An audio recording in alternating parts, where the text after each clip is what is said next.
আজিৰ সভাত উপস্থিত অসম চৰকাৰৰ বিষয়াবৰ্গ, নিযুক্তি পত্ৰ সংগ্ৰহ কৰিবলৈ অহা নিৰ্বাচিত প্ৰাৰ্থীসকল আৰু তেখেতসকলৰ অভিভাৱক তথা পিতৃ-মাতৃসকল আৰু সুধীবৃন্দ। আজি আমি ইয়াতে তিনিটা উদ্দেশ্য লৈ সমবেত হৈছোঁ।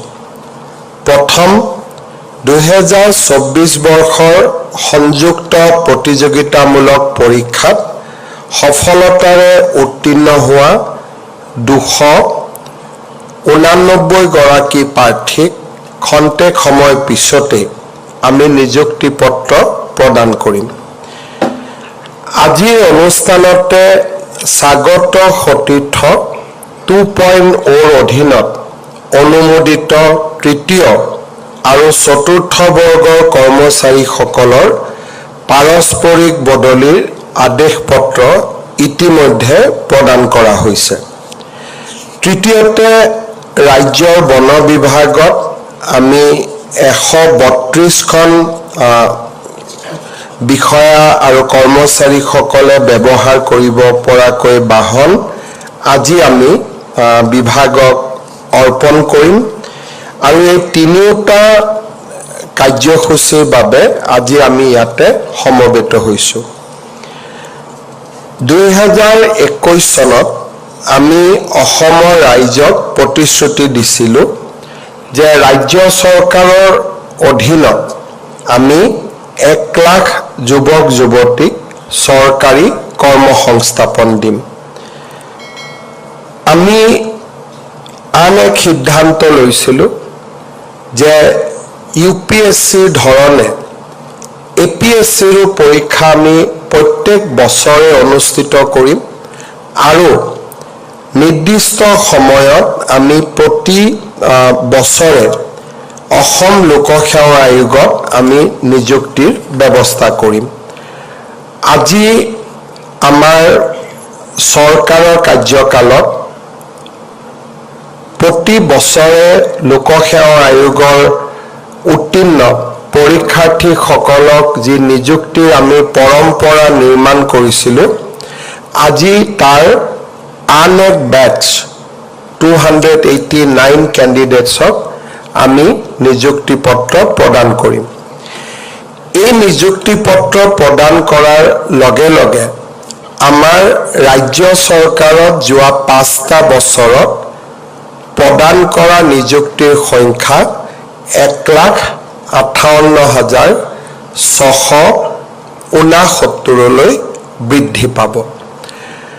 যোৱা 5টা বছৰত যদি আমি দৃষ্টি নিক্ষেপ কৰোঁ, লোকসেৱা আয়োগৰ পৰীক্ষাৰ পাৰদৰ্শিতাৰ বাবে আজি অসমৰ ছাত্ৰ ছাত্ৰীসকলৰ মাজত এটা আশা আৰু আকাংক্ষাৰ পৰিৱেশ সৃষ্টি হৈছে। সমান্তৰালভাৱে আমাৰ চৰকাৰত যোগদান কৰা বিষয়াসকলৰ কোৱালিটি আৰু গুণগত মানদণ্ডও উন্নত হৈছে।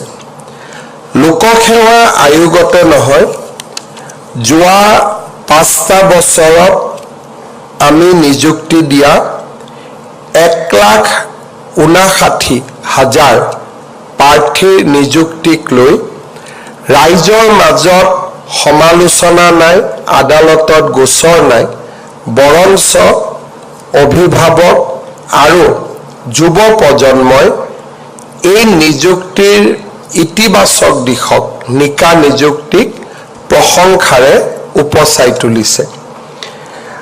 আজি এই যিটো পৰম্পৰা 5টা বছৰ আগতে আমি স্থাপন কৰিছিলোঁ, সেই পৰম্পৰাক আগুৱাই লৈ গৈ আমি লোকসেৱা আয়োগৰ উত্তীৰ্ণ পৰীক্ষাৰ্থীসকলক নিযুক্তি পত্ৰ প্ৰদান কৰিম।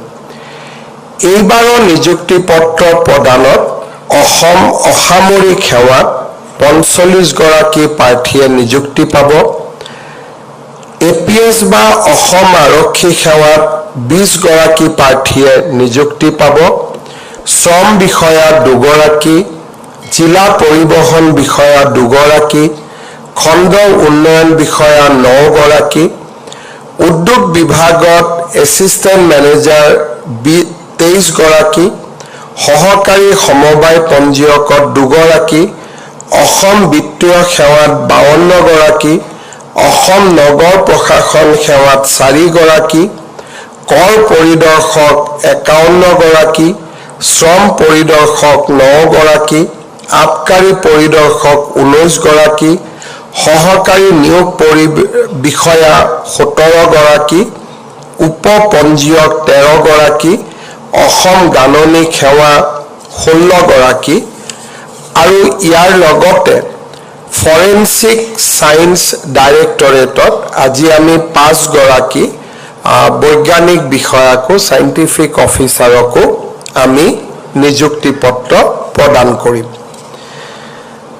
স্বচ্ছতাৰ পৰিৱেশক আমি অসম চৰকাৰৰ কাম কাজত ইয়াক এটা ব্যতিক্ৰম হিচাপে নহয়, ইয়াক আমি প্ৰণালীবদ্ধ আৰু ইয়াক আমি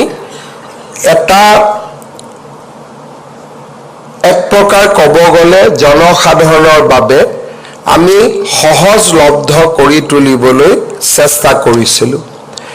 আৰু সেইকাৰণে অকল নিযুক্তিতে নহয়, যোৱা 5টা বছৰত অসম চৰকাৰৰ আভ্যন্তৰীণ বহুকেইটা ৰিফৰ্ম আমি হাতত লৈছিলোঁ আৰু ইয়াৰ ভিতৰত এটা ডাঙৰ ৰিফৰ্ম আছিলে যে ৰাজ্য চৰকাৰৰ 3য় আৰু 4ৰ্থ বৰ্গৰ বদলি বা ট্ৰান্সফাৰ প্ৰতি বছৰে 2বাৰ কৰাৰ আমি প্ৰচেষ্টা কৰিছিলোঁ আৰু তাতো আমি স্বচ্ছতাৰ এটা পৰিৱেশ সৃষ্টি কৰিবলৈ চেষ্টা কৰিছিলোঁ। স্বাগত সতীৰ্থ পৰ্টেলৰ জৰিয়তে বদলি বিচৰা 3য় আৰু 4ৰ্থ বৰ্গৰ কৰ্মচাৰীসকলে আমাৰ নিৰ্দিষ্ট পৰ্টেলত আবেদন কৰিব আৰু যেতিয়া কোনোবা জিলাত যাব বিচৰা আৰু কোনোবা জিলাত আহিব বিচৰা মেথছ কম্পিউটাৰতে মেকিং হ'ব, অৰ্থাৎ কম্পিউটাৰে 2টা পেয়াৰ যেতিয়া সৃষ্টি কৰিব তেতিয়া তেওঁলোকে বদলিৰ নিৰ্দেশ অট'মেটিকেলি পাব, তেনেকুৱা এটা আমি ব্যৱস্থা কৰিছিলোঁ। এই বছৰত আমি প্ৰথম লানি প্ৰচেষ্টাত 13,000 আমি 9,004 গৰাকী কৰ্মচাৰীক আমি পাৰস্পৰিক বদলিৰ সুবিধা প্ৰদান কৰিছিলোঁ।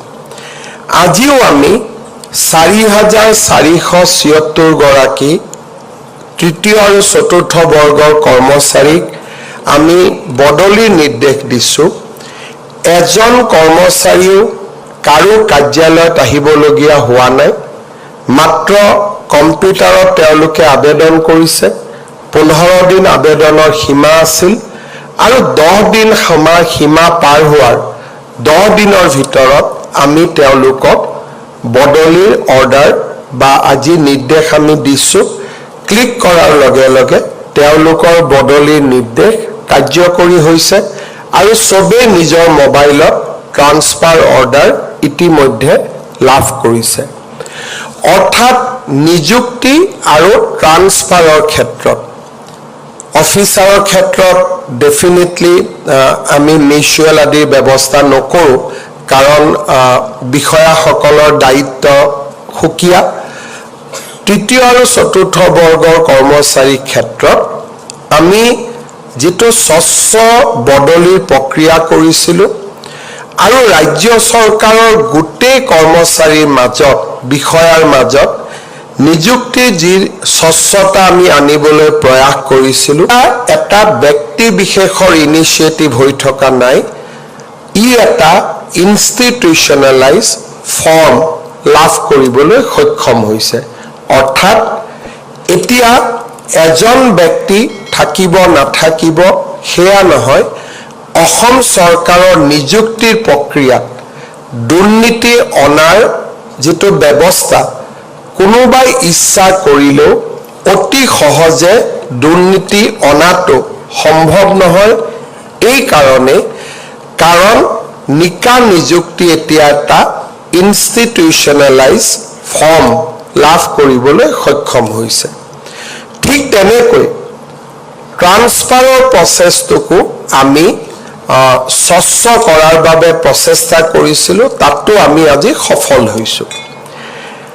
আজিৰ পৰা 10 বছৰ আগতে বা 5 বছৰ আগতে অৱসৰ গ্ৰহণ কৰা কোনোবা বিষয়াক যদি আমি সোধোঁ যে ৰাজ্য চৰকাৰত 1,60,000 নিযুক্তি হৈছে আৰু হাইকোৰ্টত এটাও কেছ হোৱা নাই, ৰাজ্য চৰকাৰত 1,60,000 নিযুক্তি হৈছে, এখন বাতৰি কাকত এটা সামাজিক মাধ্যমতো সমালোচনা হোৱা নাই, মই নিশ্চিতভাৱে আশা কৰোঁ যে এয়া তেওঁলোকৰ বাবে এক বিস্ময়কৰ অভিজ্ঞতা হ'ব।